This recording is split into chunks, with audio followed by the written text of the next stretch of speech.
Welcome to Kaumudy Global. India has had first-hand experience of crime syndicates venturing into terrorism and then getting state hospitality in a neighbouring country despite being blacklisted by the UN.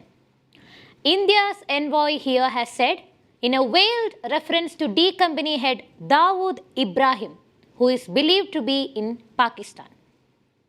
Ibrahim, who heads a vast and multifaceted illegal business, has emerged as India's most wanted terrorist after the 1993 Mumbai bombings.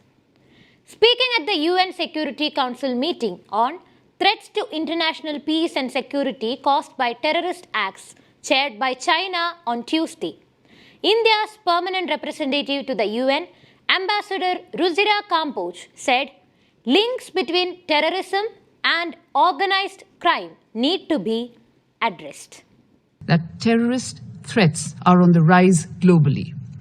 It is our considered conviction that terrorism in one part of the world is a threat to the peace and security of the entire world, and therefore our response to this global challenge should be unified, coordinated, and most importantly, effective.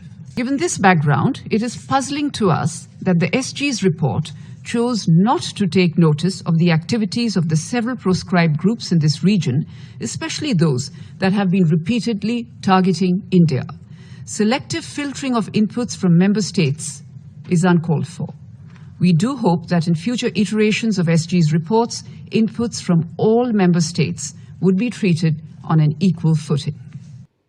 Linkages between terrorism and organised crime need to be addressed. In India, we have had first-hand experience of crime syndicates venturing into terrorism and immediately thereafter getting state hospitality in a neighbouring country despite being listed under the UNSC 1267 Sanctions Committee, Kamboj said. Such hypocrisy needs to be collectively called out when the threat of terrorism looms large in each of our countries.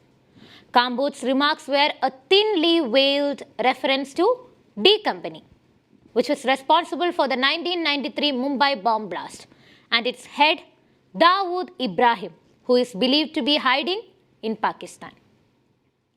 In August 2020, Pakistan had for the first time acknowledged the presence of Ibrahim on its soil after the government imposed sweeping sanctions on 88 banned terror groups and their leaders, which also included the name of the said underworld don wanted by India.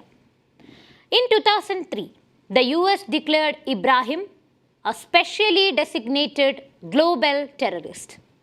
India has repeatedly asked the government of Pakistan to hand over Ibrahim to India so that he can be prosecuted for the crimes committed by him. It is reported that Ibrahim is based in the southern port city of Karachi. The government issued 2 notifications on August 18, announcing sanctions on key figures of terror outfits such as 26/11 Mumbai attack mastermind and Jamaat-ud-Dawa chief Hafiz Saeed, and also Jaish-e-Mohammed chief Masood Azhar and underworld don Ibrahim. It was believed that the move by the Pakistan government was part of its efforts to wriggle out of the grey list of the global money laundering and terrorist financing watchdog, which is FATF, that is the Paris-based Financial Action Task Force, put Pakistan on the grey list in June 2018 and asked Islamabad to implement a plan of action by the end of 2019. But the deadline was then extended due to the COVID-19 pandemic. Ambassador Ruchira Kamboj presented her credentials to UN Secretary General here on August 3 this year as she took charge as India's permanent representative to the United Nations, the country's first woman envoy at the World Body's headquarters in New York. Kamboj, aged 58, a 1987 batch Indian Foreign Service officer, was previously Ambassador of India to Bhutan and was in June appointed India's permanent representative to the United Nations in New York, succeeding Ambassador T.S. Tirumurthy. She assumes charge as India, currently serving a 2-year term as non-permanent member of the 15-nation UN Security Council.